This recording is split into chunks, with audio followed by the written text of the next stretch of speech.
So this video is just going to go through the syllabus pretty briefly and just point out some of the most important things. But if you need more clarity, just actually read through this a little bit closer because I'm not going to say every word on here. So one, this course is entirely online. You do not need to go to campus or anything like that. Here's my information. Although, yes, I have an office. We're in the middle of a pandemic. Will I ever be able to access my office again? Who knows? Best way to get in contact with me is through MC email. Be sure you are emailing me from your MC email address. I cannot email with students about the course if it is not from their MC email address for a whole slew of security reasons. So just make sure you're emailing me from your MC email. So for the course materials, there is no textbook for this course. I don't believe in charging students for textbooks that they're never going to look at again. There are some online materials, and what I want to show you, because you probably aren't going to notice any other way, is if I open up one of the PowerPoints for the class, you'll notice that in the PowerPoint, in the notes section, that it has information on where that information came from that slide. It has the source of that information. So if you do want to read more about it, if you want to know where I'm getting this info from, I give you the link to it, but it's all links to free resources. I will also point out another thing with these slides, in case you haven't noticed, is that in that notes section, not only do I have the source of information, but I also have review questions for you. So if you need to make yourself a study guide or anything like that, I have review questions for you. So here's the notes section. If you don't see it on your slides, click the button Notes. It may have just gotten hidden. And so here's those review questions, and then I have source, Concepts of Biology online textbook. It came from chapter 1.1. So if you want to do more reading, go for it. I will not test you on anything that was not something I talked about. That additional reading is because you're super interested or because you just need further clarification on something. It's an online course. You're going to need computer and internet access. You will be taking a couple photos for different projects, maybe only a couple. So you need something that can take photos, whether it's a camera or a phone. You will have some calculations in the class. They're pretty simple. You just need a 4-function calculator. You can totally use your phone. Some students find it easier to use a real calculator. I don't care. I'm just letting you know. And then finally, this says you'll need transportation somewhere. You're not going to. You're not going to. I just had to think about it in my head. I just need to get rid of that. But there is a project where you might have to purchase an item. It depends on what you have. It depends on what project you choose. But just giving you that heads up that you may have to purchase something depending on the decision you make. So the course itself, it is broken into 4 units. Each unit has a test, and then there is one final exam. If you miss a test, you get a 0. There's no exceptions or anything like that. This is a 5-week course. We got to go, go, go. But the lowest test grade is dropped. So what's cool about that is you could even drop the final exam. So after the 4 units and after the projects, if you're happy with your grade, you can just take a 0 for the final exam, but that 0 gets dropped. We'll talk about that more as it gets closer, but just giving you a heads up. There's a couple different class projects and assignments that are briefly outlined here. All of the information for all of the projects are already posted. Essentially, it's an introductory discussion board. You're doing an activity through Zooniverse. You're going to write a paper about an environmental controversy, and you're going to do kind of a media project that is inspiring creating change.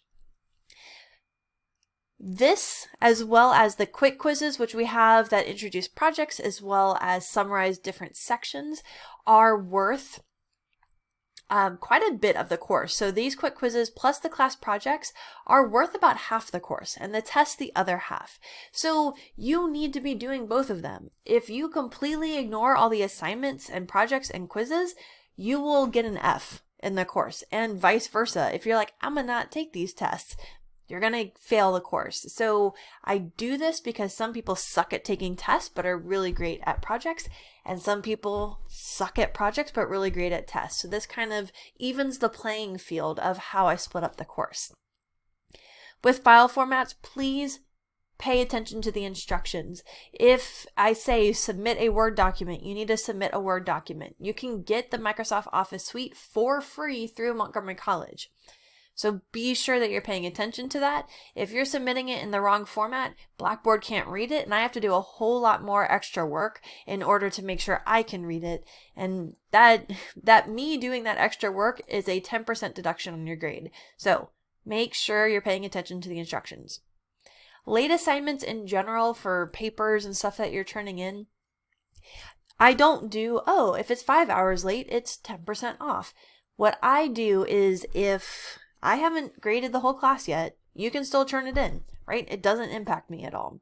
But the moment I have finished grading the entire class, anyone who has not turned it in, I'm giving a 0. I'm closing the grade book, so to speak, and I am moving on to the next assignment. This is a crazy fast class, and I can't be grading papers that were due 2 weeks ago. So the way you'll know this is that in Blackboard, if you don't have a grade at all for something, that means I haven't graded the class yet. If you have a 0, that means I've graded the class and I have moved on, and so should you. I do have extra credit in the course. It's its own folder in Blackboard. You can earn a maximum of 21 points of extra credit, which is about 4% of your course grade, so a good amount. And the grading scale I'm going to use, it's pretty harsh in the sense that like a 90.00 is an A.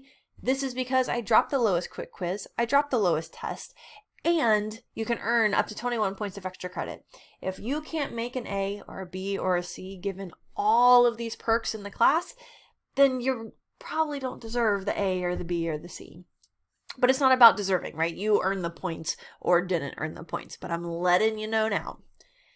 This next page is all the stuff I have to put on here. And finally, the course schedule. I am pretty anal retentive, if you guys haven't noticed yet, and this schedule is pretty much not going to change at all. I'm not going to be changing course dates or anything like that. So some basic things just to show you. So our class is 5 weeks long. Here's those 5 weeks outlined. Here's the unit that we're in. This matches the units listed in the course content folder. And then there's 2 assignment deadlines during the week. There's assignments that are due by Thursday at 11:59 p.m., which is the first column. And there's assignments due Sunday at 11:59 p.m., which is here in the second column. So typically, things related to projects and assignments are the Thursday deadline, and things related to the unit are the Sunday deadline. A couple exceptions, but that's the general rule of thumb. The section review, essentially each week is its own unit. I have tons of videos, tons of PowerPoint slides. These section reviews are quick little quizzes that break up those sections or break up the lecture material into sections so that you can review along the way versus watching like 5 hours of lecture videos and then you're like, I'm gonna take a test. So you have those every week. There's 3 for each unit and then a culminating test. You may notice that some of this text is in blue, and that's because you can earn extra credit for turning those items in early. Our Blackboard course, I'm actually teaching 2 sections of Online Biology 105. I have put you both into the same Blackboard course. You guys will notice this in the discussion board because you're like, oh my God, there's 48 different replies here. Yeah, it's because I put you all in the same course. There's a ton of assignments that are coming in. So things that I have to sit down and actually grade, I would really appreciate it that I don't get 48 submissions all at once. It helps me break up the grading, and so if you turn things in early, I award that. So everything here in blue, if you turn them in early, you're getting extra credit for doing that. Mainly so that you're kind of helping me break up my grading. Things that are in black, the reason you're not getting extra credit for those is because Blackboard is automatically grading those, so it doesn't help me if you turn it in early. You totally can, just know that you're not going to get extra credit for it. And that's it. So again, be sure to go through this syllabus and read it a little bit more closely in case you have any questions. But also, as you're going through Blackboard, I'm trying to put a lot of notes in there so that you know what to do and what's expected.